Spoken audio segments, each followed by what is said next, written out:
Chapter 27. The Child's Sword. "It's going to be hard to get out of here," Andor said to Nicholas. "We're tied together at the bottom of a pit." "Ah, yes, but I may have a trick or two up my sleeve yet," said Nicholas. "I got my first sword when I was 9. There was a silence before Andor said dryly, "Is now really the time to tell me stories from your childhood?" "The point of the story is that I think it might still be here," said Nicholas.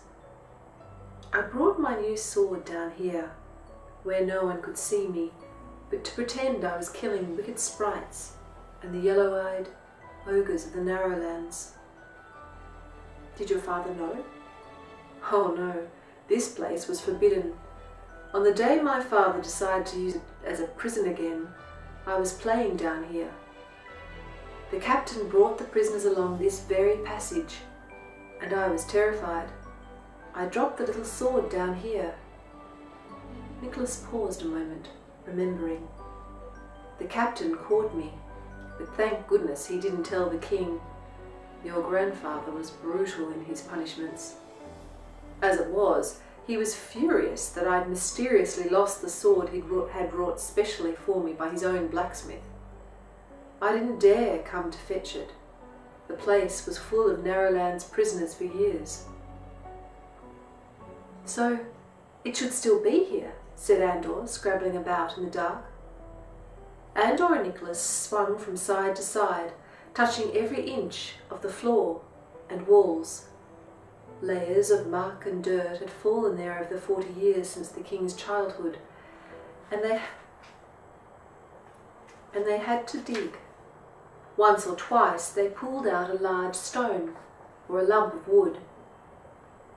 Then Andor cut his finger on something sharp. "Here, Father, I think this is it," he shouted with excitement. "But it's stuck." "Really?" said his father in disbelief. "Let me feel it." "Yes, I think you're right. It's sharp enough."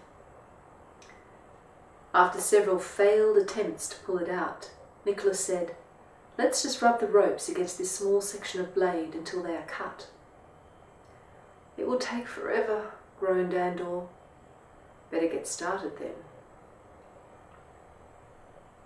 Before daybreak, King Harmon mounted Skylock, a shimmering golden stallion that stood 18 hands high. He led the cavalry from the castle to the fields of flat, open land beyond the city. Irina, lying on the floor of her bedroom, her new goose feather bed was too soft, awoke, her keen hearing picking up the activity in the stables far below. She got up and pulled on some old farm clothes, a homespun dress and trousers. She found her fur vest and put that on too for extra warmth, then tied her hair roughly behind each ear with strips of leather. Next to her bed was the little gold crown inlaid with a single sapphire. Irina had never cared much for pretty things, but this was a special present from the king and the queen. Faint starlight, coming in from the window, lit on the sapphire and glinted up at her like a dark blue eye. It was the most precious thing she had ever seen. She lifted the crown and put it on, taking the 2 long iron clips she had worn earlier and fastening the crown firmly into her unbrushed hair. Quietly, she hurried down the unfamiliar stairways to the stables. There, in an empty stall, she found the stable boy she had spoken to a few days earlier. "Hello," she said. "What's your name?" "Robin," the boy stammered, staring at her crown. "I've taken good care of Adriel for you. She's the only horse left." Irina followed Robin to the back of the stables, passing rows of empty stalls. The masses of hooks and shelves that held the saddles were bare. Adriel stood in a narrow stall at the end, luminous in the dark. Irina reached out, and the horse nuzzled her palm. "Thank you for taking such good care of her, Robin," said Irena. "Would you rub her down for me? And I would like her saddled." Robin looked shocked. "There's a battle about to happen, Your Highness. You do know that?" "Yes," said Irena gravely. "I know." Captain Simon led the soldiers over dark roads towards King Harmon's kingdom. Some way behind them were Vilmos and the wolves. At about 3 o'clock in the morning they stopped at Bear and collected more men, including Radburn the farmer with his cart full of handmade arrows. Before they moved on, Captain Simon addressed them. "Welcome. We thank you for joining with us to fight King Harmon and Prince Andor, that we may continue our free life under the peaceful reign of King Nicholas." "Hear, hear," said the men of Bear in a low rumble, and they fell into step with King Nicholas's army. Only Captain Simon knew that the wizard followed them with another army, made up of Seelie and almost every wolf from the forest. Captain Simon thought it best not to tell his men about the wolf army.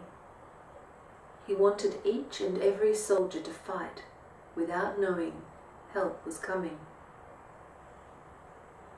Using the powdered meat, Vilmos had dulled the wolves' wits and sharpened their savagery.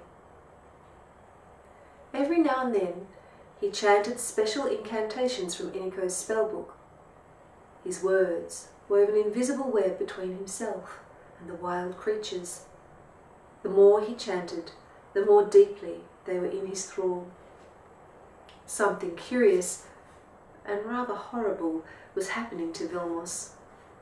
For one thing, his body seemed thicker all over, and he was sprouting hair everywhere, including his cheeks. His eyebrows grew bushier, his teeth sharper. Occasionally, the pointy edges of his teeth pricked his lower lip and caused it to bleed, forming a row of dark scabs. "I hope this soon stops, or I will be more wolf than man," he thought. "But soon I will be ruler of all. Nicholas and Andor and Harmon will be dead, and Chloe will be my bride." He marched with the wolves in the dark, rubbing his hairy hands together. "Nicholas and Harmon have been fools letting people live freely, enjoying the fat of the land," he said to Seelie, loping alongside him. "Their wealth will fund my huge army. I will be Vilmos, the mighty Wolf King.